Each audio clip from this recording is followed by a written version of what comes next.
Live from WRAL News Headquarters in Raleigh, your #1 source for local news. WRAL News, coverage you can count on. Right now at 6, a car flips over on its roof in an overnight crash in southeast Raleigh, and police are working to track down the driver who was nowhere to be found.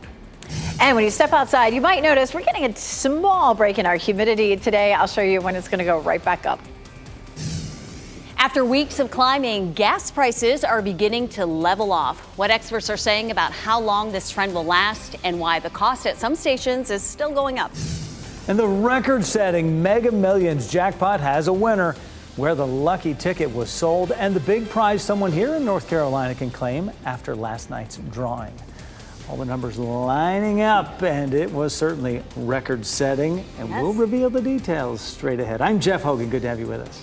And I'm Renee Chu. Welcome to your Winning Wednesday. It's a win that we all get to spend the day together. We've got this gorgeous sunrise, and when you step outside, it feels rather refreshing, a little of a break from the humidity, Elizabeth.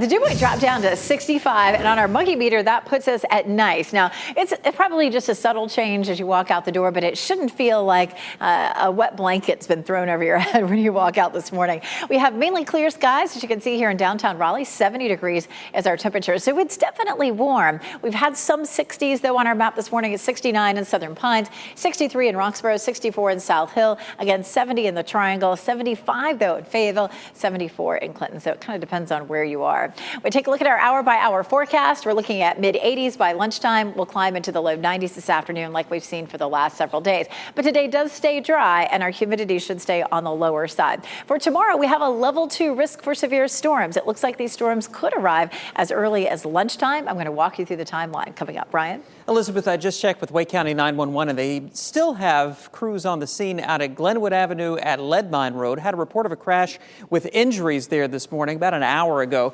Still not seeing any delay showing up there on Glenwood Avenue near the mall, but I will watch that and let you know how it's developing. Around the rest of the Triangle, all quiet. No other problems showing up right now in Wake County. Also looking good in Durham at the moment. Taking a look at those major approaches into Raleigh right now, we're not picking up any unusual delays. I-40 looking good in both directions all the way through the Triangle.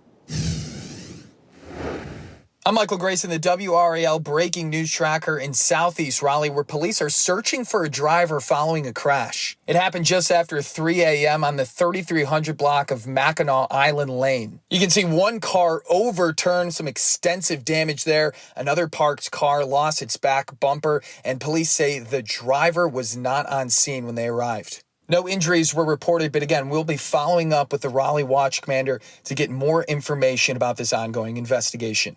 In Southeast Raleigh, Michael Grace, WRAL News.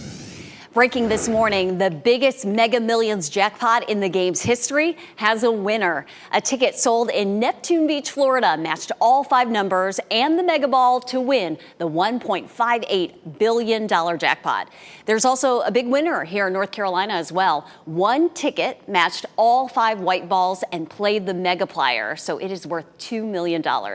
Take a look at the winning numbers. They are 13, 19, 20, 32, and 33. The mega ball is 14.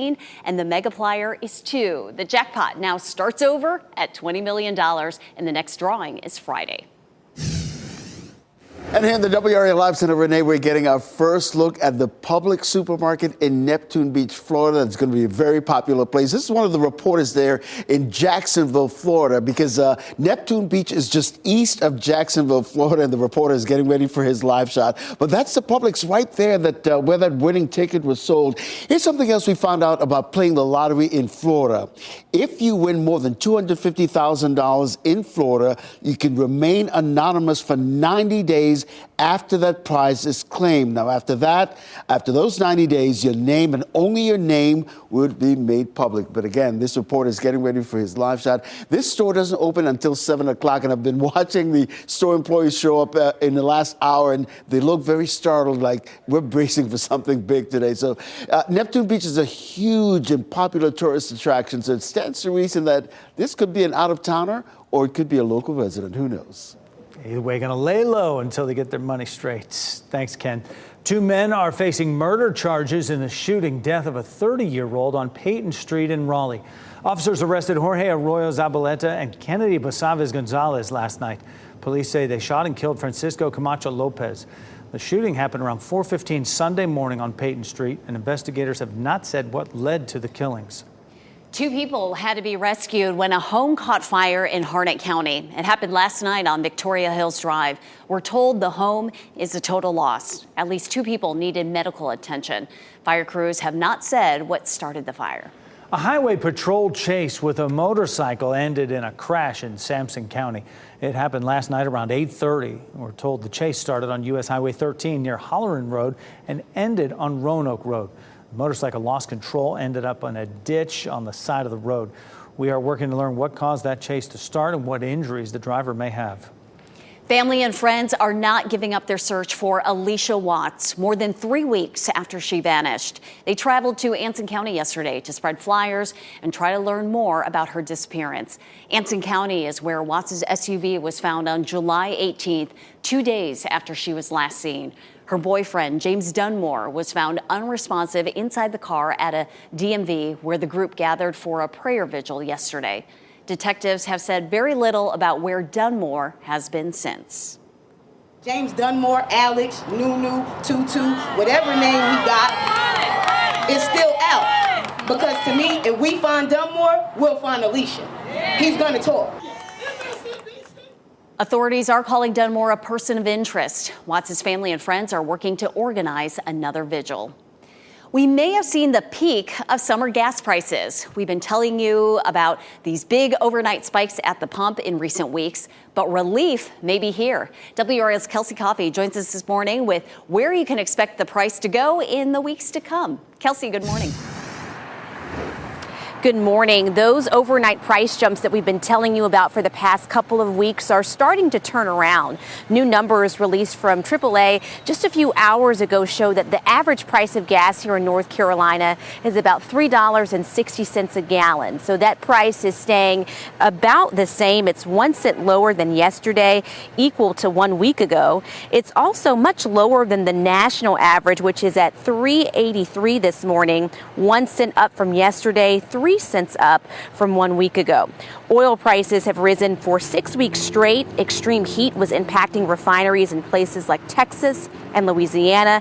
Even though gas prices are still high, we're not seeing the same overnight spikes. Patrick DeHaan with Gas Buddy says as you're filling up today and throughout the week, you may notice that prices will vary depending on where you go. There could be some stations that are kind of late in the game that may go up a few cents. There's some stations that may hold their price, and some of the more expensive stations could actually lower it. So it's going to be kind of a mixed bag this week. And that's because prices went up so quickly, the market is just now catching up. And DeHaan says that we should consistently see lower prices by late September. Kelsey Coffey, WRAL News, live in Raleigh. And Raleigh police are sending a strong message this morning about their crime crackdown in Glenwood South. Officers say they got 14 guns off the street and arrested 36 people over the weekend. RPD posted these pictures to their Facebook page. They say some of the offenses include assault on a police officer, possession of a firearm by a felon, indecent exposure, and DWI. And new this morning, voters in Ohio have rejected a resolution that opponents say would have made it harder to defend abortion rights. The measure would have made it more difficult to amend the state's constitution. This special election comes before a November vote that will ask whether the Constitution should guarantee a woman's right to an abortion. That'll need a simple majority to pass. Tuesday's vote was calling for the threshold to be changed to 60%. There's some relief this morning for those of you driving through Raleigh. Wade Avenue near I-440 is back open this morning after it was closed for nearly 12 hours yesterday. The road was shut down following a tractor-trailer crash that brought down power lines. Take a look at this Sky 5 video of the traffic caused by the repair work. Police had the entrance to the 440 interstate on Blue Ridge Road blocked off while crews worked to repair the power line damage. North Carolina's Christina Cook and her teammates are getting closer to visiting the moon. They get their first look at the ship that will take them on this historic mission. Plus, if somebody who wasn't familiar with the area had actually turned left, they would have turned into incoming traffic. A turning arrow that would have sent drivers the wrong way gets painted on a busy road in Raleigh. The quick fix the DOT needed to make after the dangerous mistake. Our humidity dropped a little bit late yesterday, so you might feel a little more comfortable this morning, but it's still going to be a hot afternoon at 91 degrees. Of course, tomorrow is a WRAL weather alert day as we have a level 2 risk for severe storms. I'll walk you through the timeline. As you get into your car, tune to WRAL News Plus on your radio. In Raleigh on 99.3 FM. In Durham, 96.5 FM. And everywhere on 101.5 HD3.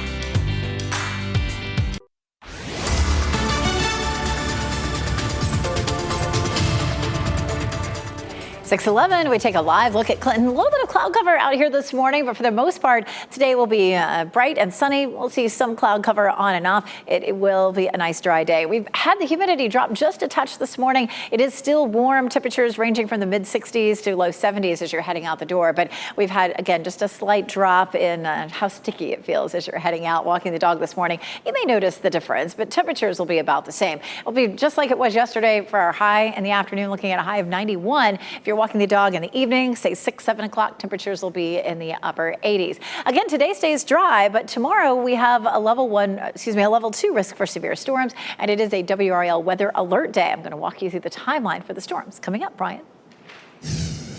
6:12 right now, Elizabeth. Just getting word of a crash in the Lee-Chatham County line area on Highway 42 near the Cape Fear River Bridge. We're going to get some details about that. Hope to have some new information for you coming up in just a few minutes. Elsewhere around the Triangle, we still have, according to Raleigh 911, crews on the scene of an earlier crash at Glenwood Avenue around Lead Mine Road. Still not seeing any delays there, but I'll watch that, let you know how it's looking. On the east side of Durham, a live look at 885 at Cheek Road right now. Looking good in both directions. Just a 1-minute delay showing up on that northbound side, Jeff. Thanks, Brian. A potentially dangerous left turn lane to nowhere has been fixed on Six Forks Road. Normally, both arrows on the exit ramp from I-440 East would force drivers to turn right onto Six Forks Road. But during repaving, look at that, one lane was mistakenly painted with a left arrow, and that would send drivers directly in the wrong direction onto that very busy road. A driver who noticed the mistake Monday evening contacted the DOT immediately. It was already affecting traffic coming up the ramp. Everybody was getting in one lane, and if somebody who wasn't familiar with the area had actually turned left, they would have turned into incoming traffic. And that would have been a bad deal. A DOT spokesperson says the mistake was fixed in the early hours Tuesday morning. The Supreme Court says so-called ghost guns should continue to be regulated under federal law. Ghost guns are untraceable, homemade firearms built with kits available online. They don't have serial numbers and don't require background checks. Last year, federal regulations were updated to define the kits as firearms so the government can better track them. A lower court challenged that policy, but the Supreme Court granted a request from the Biden administration to keep it in effect while legal challenges play out. Hip-hop artist Tory Lanez will spend the next 10 years in prison for shooting rapper Megan Thee Stallion. Lanez was sentenced Tuesday. This comes more than 3 years after he shot Megan in the foot in Hollywood Hills back in 2020. A jury convicted the 31-year-old of 3 felony charges.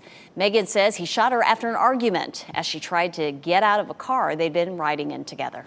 Happening today, Fort Liberty and Womack Army Medical Center are conducting a mass casualty training exercise. It begins in about 45 minutes, 7 o'clock this morning. So that means the Womack Family Medicine residency will be closed, and they won't accept patients until after relocating to the Soldier Readiness Center. Both locations will reopen after the training ends this afternoon at 4. If you have an appointment at the Womack and its outlying clinics, those will not be affected. The astronauts who will orbit the moon next year are getting their first look at the spacecraft that will take them there. The Artemis II crew got an update on the mission this week. 4 astronauts will be on board, including NC State alum Christina Cook. The crew says they cannot wait for their journey. When you walk around the corner at the Neil Armstrong Operations and Checkout facility, and there's your spacecraft that you're going to ride in. The ship, as they call it, over there. And we got to look inside and hang out, and it was really quite fascinating. The Artemis II mission is set to take flight next November. It will be the first crewed flight to the moon in 50 years.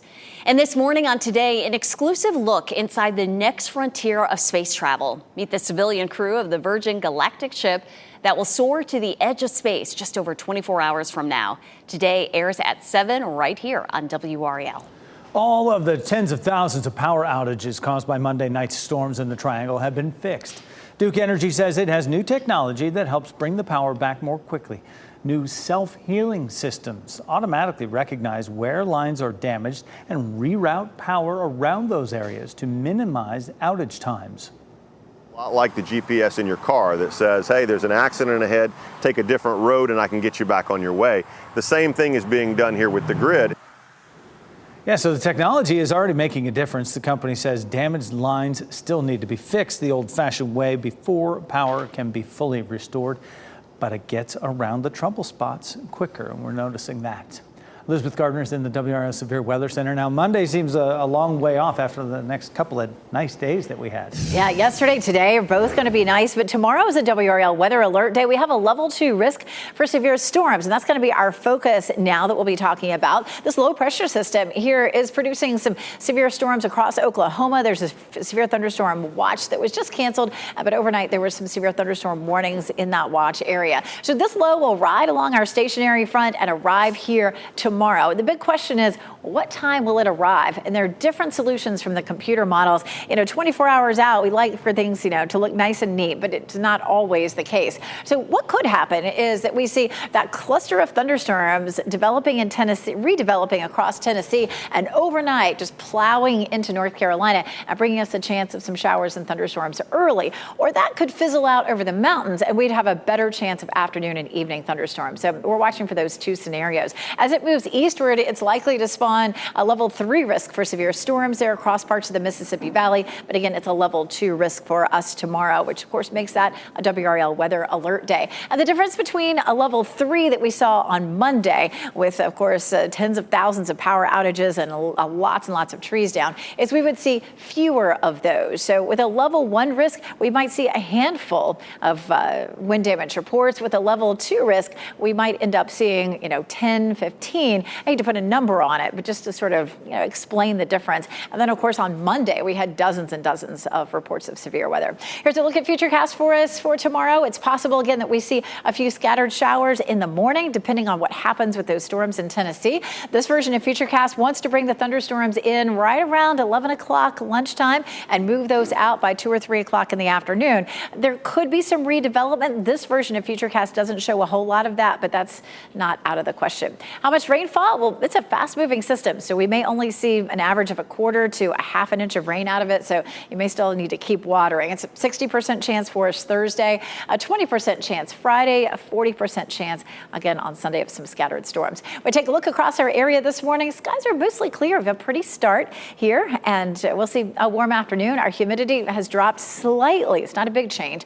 We'll see a high of 90 today, 91 today, and then 90 tomorrow with those scattered storms. Over the weekend, our temperatures heat back up into the mid-90s, and the heat index climbs too. I'll show you when we're going to be back into the triple digits coming up, Brian. 619, Elizabeth, still trying to get some details about this reported serious crash in Lee County. Looks like it may be on Broadway Road, a little closer into Sanford. We're working to pinpoint an exact location. As soon as we get some details about that, I'll let you know. Also, Wake County 911 says it still has at least one crew on the scene out at Glenwood Avenue at Lead Mine Road in Raleigh with a report of a serious crash out there. I have not seen any delays on the sensors the entire time that call has been an active scene. So traffic still appears to be flowing pretty well out on Glenwood Avenue by the mall. Elsewhere around the Triangle, major routes are all clear. I want to take you to our sensor map and show you how things are looking on those major approaches into Durham. Out of Chapel Hill, 40 eastbound, all clear this morning. And coming in from North Durham on southbound 501, no delays from Infinity Road to I-85. Thanks, Brian. Another animal shelter in the Triangle is filling up fast with pets that need homes. The call from Orange County for help from overcrowding. The Atlantic Coast Conference is considering some big changes that geography lovers may not want to accept. The teams from the West Coast that could one day call the ACC home. First, here's a look at your winning lottery numbers. We'll be right back with what's trending.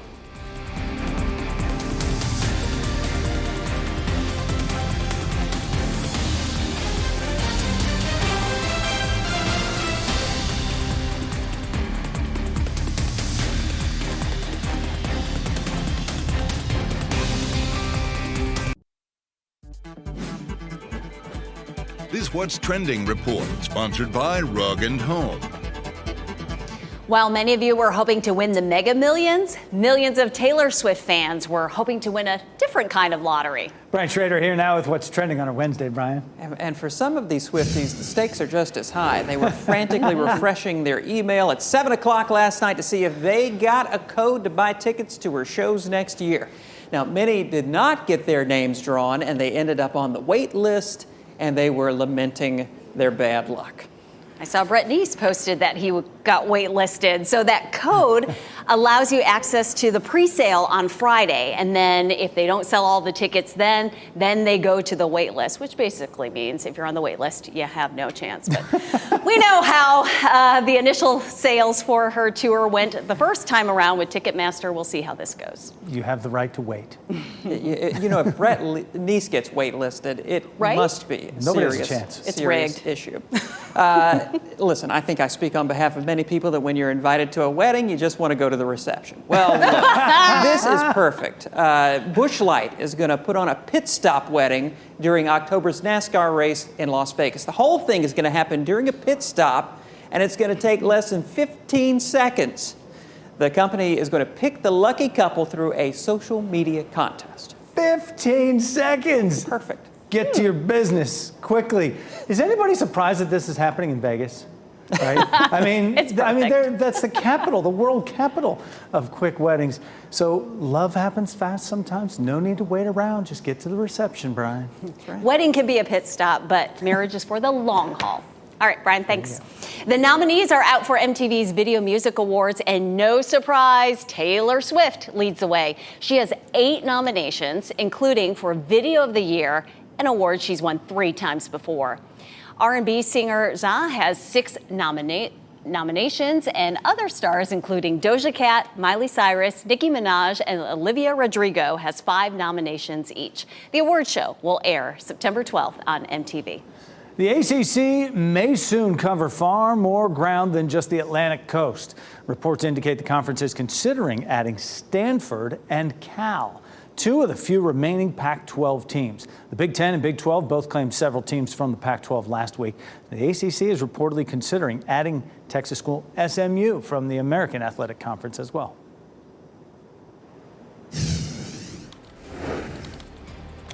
And we are looking at the potential for some strong thunderstorms tomorrow. We have a level 2 risk. So tomorrow is a WRAL weather alert day. I'll walk you through the timeline and what you can expect.